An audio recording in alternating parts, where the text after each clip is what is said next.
Hi, this is Kevin Trainer, and I'd like to welcome you to the tutorial demo for Chapter 1 in the Java class. And this is the second of the demos that I'm doing. And as you can see on my screen here, what I'm trying to do is to pick a problem that's kind of like the things that I've assigned for homework. And we've got a couple of homework problems coming up here that print out a series of characters in progressive line lengths. Okay, so I figured I'd do something a little different than the homework assignments. As you can see, I've got a model here where I begin out by printing 10 dollar signs. And then on the next line, 9, then 8, then 7, and then all the way down to 1, and then I quit. So I get sort of like a dollar sign wedgie here, right? Or half an arrowhead. I mean, you can kind of say whatever you want. And we do this with 2 for loops, okay? It's very hard to get a sense of what you would do with loops that are nested inside of each other, unless you can come up with a pretty concrete way to illustrate it. And here, printing out these successively different length lines of text is a pretty good application for 2 loops, one nested inside of the other. So that's what we're going to do. So that's the problem we're trying to solve. I'm going to shrink that. And we're going to be working in the Chapter 2 demo project. And I'm going to click on this default package, which is within the source folder. And we haven't learned about packages yet, but when we learn about them, we're going to find out that they're little pails, little containers to carry around classes in. And if we don't choose one, then Eclipse will decide that there's a default package. And the last of the demos that I did, powers of 2 from 2, has been put into the default package.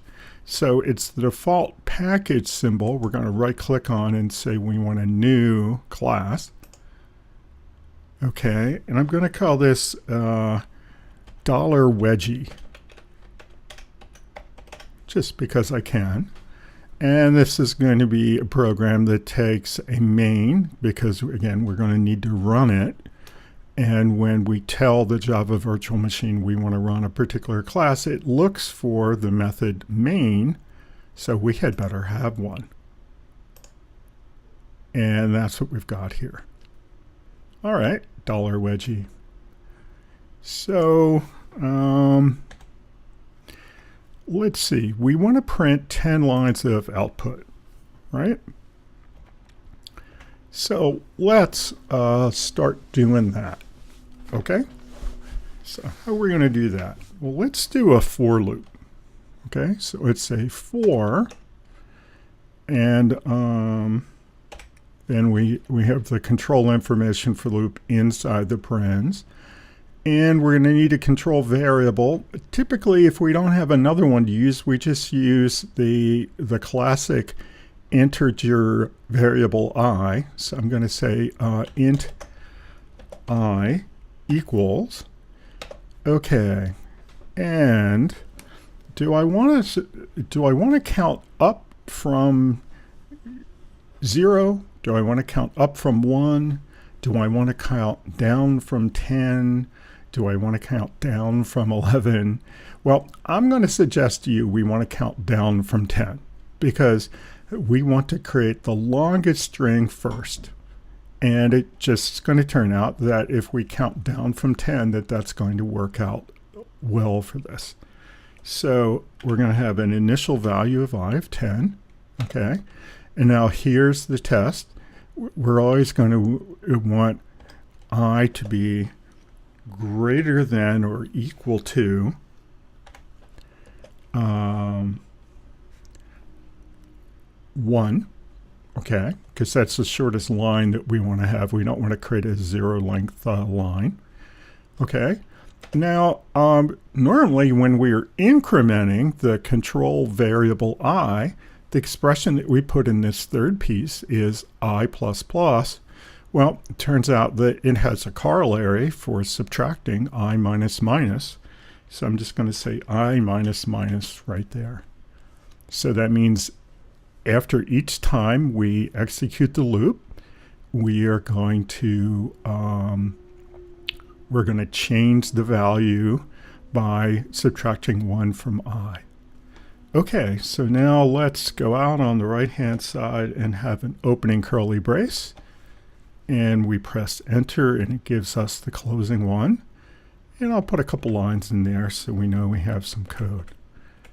Okay, so that's going to do something 10 times. Why don't we print something? All right.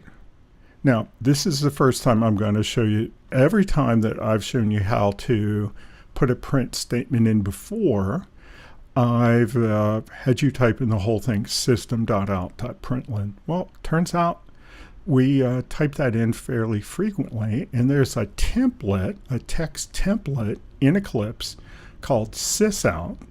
So we can just type sysout, S-Y-S-O-U-T, and then with the cursor immediately after sysout, hit Control Spacebar. And whoosh, it gets turned in to the value of that text template, which is just the line to print. Okay, so what would we like to print? Well, how about, since it's going to be significant what line we're on, how about we just print out the value of I every time we print? So we'll get a line with 10, a line with 9, and if we stop in time, I'm hoping we're going to start with 10 and we're going to end with 1. Okay? You can be off by 1 with your test or something like that, but I think at this age in my experience as a programmer that it's going to work pretty well for me. So I'm just going to put I, so I'm going to print the value of the variable I right in there. Okay, and that's all that I really want to do right now. Okay, so let's save that. Let's go over, take the drop down, run as Java application. Oh, and we're counting down. So I'm going to double click on console because it comes full screen. Well, it's pretty good. So after a good start, we've got 10 lines of output, and that's what we want. 10, 9, 8, 7, 6, 5, 4, 3, 2, 1. Okay. That looks pretty good. Okay. But of course, what are we printing on here? Well, we're printing just the numeral associated with the value that we have. So that's not exactly what we want. Instead of 10, we want $10 signs, $9 signs, $8 signs. Okay, so let's go here. And again, I'm always one for rough approximation. Okay, so let's look at this. What would we like to do? Well, we would like to put this system.out.println, we'd like to put that inside of a for loop. Okay. Okay, let's do that. Now, first of all, are we trying to print out a, no, let's not do this. What we'd really like to print out is a $sign. So we know we're getting the right number of lines. Let's get the right character.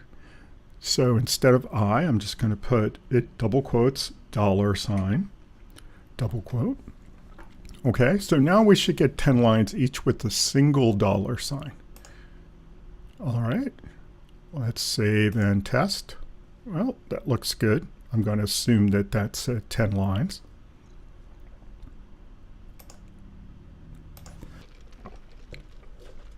Okay.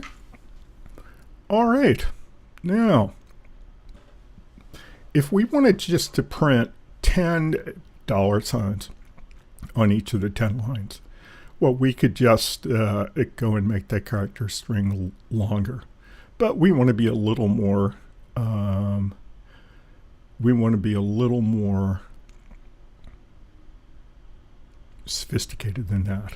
Okay, so how do we do this? Well, if you remember from the last demo program that we did, we were able to get multiple things on the same line by switching from println to print. Okay, so that's going to get multiple things on the same line. All right. Right now we're only doing one. What if we wanted to do more than one? Well, we'd have to put it in. Well, let's just be cute. Let's just copy this a couple times. Okay. So I'm going to copy this 4 times. 1, 2, 3, 4. Okay. Now, as it sits right now, I'm going to print out 5 dollar signs in a row, and I think, if I'm being naive right now, I think that the 5 are going to be on their own line, and then the next 5 are going to be on their own line. But it turns out that's not really going to work. So let's look. Okay, save, run. Oh, they're all on the same line. Because I'm not doing a println, because I'm not asking for a new line anywhere, I'm not getting what I want. Okay. That's not good. So how could we solve that? Well, we could just ask to print out just a line feeder, a carriage return. Just get me a new line. And how do you do that? Well, you have system.out.println without any argument, without any value inside of the parens. Okay, how do we get that? Well, if you remember, we type sysout and then control spacebar. Okay, so now we're doing those as a group, and I think we're going to get 5 on a line, and then we're going to get 10 lines of them. Let's look. Save. Run. Oh, that's looking good. Let's double click on that. Yeah, looks like 5 on a line, 2, 4, 6, 8, 10 lines of them. That's great. So we have this. So we've solved the problem of what kind of print a statement is going to get multiple dollar signs on the same line, and then how we're going to separate lines. We've got that. Okay. So instead of doing this 5 individual times, let's just have one print for the dollar sign, and let's put that inside of a loop. Okay. All right, we can. So I want to show you another feature of Eclipse that I like a lot, and this is what we're going to do. We're going to highlight the one line that we've got. We want to enclose in another structure, and we can right click and we say surround with. Okay, and surround with 4 is about as close as I can come. It says iterate over array. We don't have an array. We haven't learned about arrays yet, but what does this say 4? Oh, okay. So let's see. What did it do? Well, it did a couple of interesting things. It created a 4. Okay. It created another control variable. So we can't be using the same control variable to control both the outer and the inner loop. Okay? Because if we start to use the control variable on the inner loop that we're using on the outer loop, then when we get back to the outer loop, it's going to have a wrong value and everything's going to go haywire. So it assumed that we want a control variable j Okay, so that's what we've got. Int j equals 0. It likes to start at 0. J less than arg set length. Well, that's not, that turns out that's something that we do with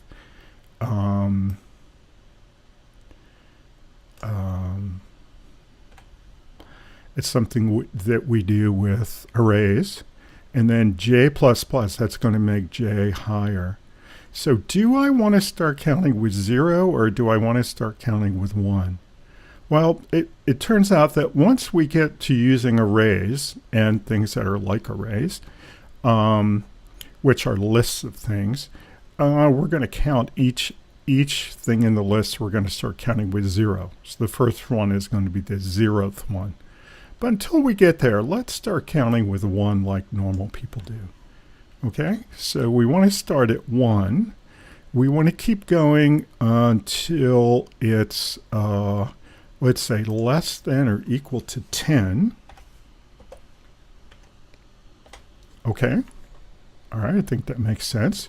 And then every time through, after we print, we want to increase j. So we want to run around. The first time through, we're going to print 10 of these, then we're going to print out a new line. So I'm predicting that the inner loop is going to produce a line of 10 $signs every time we run the inner loop. And the outer loop is going to cause that to be happening 10 times. So we should get 10 lines of 10. Okay, that looks pretty good. And we got an extra line here. So why don't we just get rid of that so we can, and we'll get rid of this too. Let's get rid of an extra line or two here. So our code looks a little tighter. Okay? Alrighty. So let's save and run.